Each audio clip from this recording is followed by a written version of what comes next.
And chat with Sheree Clark from Fork in the Road. Don't forget Fork in the Road, 11 o'clock, KCWI 23 HD. You can check out her programs there. But watching her coming in this morning, because Jason's on this healthy journey, watching her coming in this morning, I saw Excalibur written on the side of the box. And that is a brand, Lisa, of dehydrator, one of the better dehydrators on the market.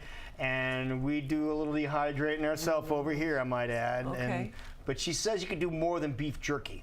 In a dehydrator. So beside apples that you slice up real thin, I'm trying to figure out what else we can do. But we also have something she's going to talk about where she has a special gift for viewers. So I want you to stick around for a couple minutes. Because something really cool, and I can't believe she's doing this, but she's going to tell you about it in just a couple of minutes, Jason, right? Yeah. What is this crazy box you've got sitting over here? This crazy box is a dehydrator, and they're wonderful. It's what I use instead of an oven because you know I eat a mostly raw diet. Right. And so what this does is blows a lot of hot air around. That's him. That's Lou. Yeah. And it serves as something to kind of heat and cook food. So, and this is an Excalibur dehydrator. That's a particular brand I just love. So you've made a few things that you brought with you today, and this is all part of a journey, I guess, that I'm starting tomorrow. Of course, I've been doing a lot of what you've been telling me to do. It's already made a difference in my life. I have more energy, almost to the point where I have a hard time sleeping because and obviously I feel better. But these are some of the things you can make in this machine. Yes, absolutely. And here's the thing. We're going to be starting you on a 100% raw food journey tomorrow. And that means that you're going to want to have some resources at your disposal that you haven't had up until now. So a lot of times people think of raw food and they think of salads and crudité and those kinds of things. And while that's true, we've got a bounty of other things that you can eat to keep you satisfied and to keep you entertained. Right. Because food is entertainment too. Right. So let's begin at the beginning and talk about simple dehydrating. So for example, you might go to the store to get your kids some tasty, healthy snacks, and you might buy some banana chips. Right, they have those at the store, right? Yes. So you buy these and you're going to look at the ingredient label because you're a smart shopper, and you're going to see that the first ingredient is... bananas, that's good. That's a good sign, okay. Second ingredient is coconut oil. Not sure why that's in there, but coconut oil is not in and of itself unhealthy. Okay. The third ingredient... sugar. Right. Your kids really don't need that now, do they? No, they don't. No. Bananas have sugar in them already. Exactly. And it's natural sugar. The fourth ingredient, which really throws me over the edge, is banana flavoring. So bananas are already banana flavored. In my world, they are. Yeah. So what's not on here is the preservatives, which undoubtedly there are, and so forth. So while you think on the surface this is a healthy option, this is what I made for you. Okay. These are banana chips. Banana chips, and we've got one ingredient. Bananas. There you have it. And those are good. And they're good, and they're tasty, and they're chewy. And the way that you make these is you slice them up thin, you lie them out on the dehydrator sheet, which looks like this. So you would put your raw banana chips right on there. Oh, these are great. And you put them in the dehydrator until they're done. And you might say, well, what temperature and how long? It's kind of up to you. Right. Some people like them chewy, some people like them crunchy. I like them crisp, like the ones I've made for you. Yeah, those are good. They're real good. Okay. Okay, so that's a simple option. Then let's go a little bit more complex. We can go then to breakfast foods. So here, this is what I oftentimes will eat for breakfast. It's granola. And this granola could also be used as a snack because it is chocolate. Chocolate? There's raisins. You can't have chocolate on a raw diet. We're having chocolate on a raw diet, and it's raw chocolate. The important thing to me is that it's the kind that doesn't have any added sugar. There's no added dairy. And while you're chewing that, I'll tell you what some of the other ingredients are here. It's got, I used some old-fashioned oats, which are really nice, and I make sure that I get the gluten-free kind, because if I'm cooking for somebody or preparing food for somebody that might have a gluten intolerance, I want to make sure that they're covered on that. I used raisins that I soaked. There's almonds, there's walnuts. I could throw in coconut if I chose to, but I didn't know what your coconut preference was, so I left it out.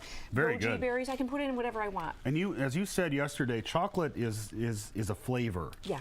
Exactly. It's not a sugary treat necessarily, it's a flavor. Yeah, and chocolate powder in and of itself isn't necessarily that it's bad for you. What's bad is the chocolate bars that have added fat, added sugar, preservatives, and those kinds of things. Chocolate I'm perfectly cool with. Now all the crazy health people are doing the kale thing now. Yes, you see that. Exactly. Okay, so what we've got here is like a little party platter, so that I wanted to show you what some of your options are. Starting at the top are kale chips, and you can just break off a little piece because they're pretty big, and they will also, I'll warn you, get stuck in your teeth. Okay. So we don't want any close-ups right after you eat those. This is kale. Isn't that wonderful? Kale, nutritional yeast, a little bit of agave for sweetener, really not a whole heck of a lot of ingredients. Cashews is the base. And it's real easy. Again, put in the dehydrator, put it on dehydrate, make sure it's crisp, eat it, done. These you've brought on the show before. Is it a pate in here? There is a cashew-based cheese. Those are chocolate, or those are not chocolate. Those are jalapeno poppers. I actually make a chocolate version of those. I invented a recipe and won a national award for it. Oh, cool. But these are jalapeno poppers. They're good for hors d'oeuvres and appetizers. You can have one if you want. If you want to wait until after we're out of the shot, you can do that. I understand. And then bread. And bread, onion bread. This one's awesome. Now that is really good stuff. That I use as a basis for a, quote, sandwich. I might put slices of avocado and tomato in there and eat that the way that it is. Isn't that wonderful? It's great plain. You could make a bruschetta out of it. And the great. Ingredients in there are onions, not surprisingly, sunflower seeds, flax seeds, a little bit of oil, a little bit of soy sauce. That's it. And finally, and this is something that I tried to do at home, and it doesn't look nearly as good as what you brought. This is something you call fruit leather. Think of a fruit roll-up. Right. And this actually tastes good, the one I made, but it's kind of thin, a little dry. Right, okay. And I made a blueberry fruit leather, so mine's a different color than yours. And you'll see that mine is very pliable, and you can completely roll it. You can go ahead and tear off a piece so that you can kind of get a sense for it. The reason ours came out differently is a couple of things. Number one, I don't know what temperature you used, but you might have gone higher than 105. So 105 degrees is what you're going to want to do. The second thing is that you're going to want to not leave it in there too long, so that yours looks like it's been dehydrating longer than mine. The third thing is, if it comes out a little too crisp for you, the next time you make it, try putting in just a tablespoon of coconut oil. Okay. Melted, and then try that, spread that out, and see what you think. Make that a little bit chewier. What I like about this being able to roll is, in addition to feeding it to kids like a snack on its own, it can be the basis of a dessert, an adult dessert.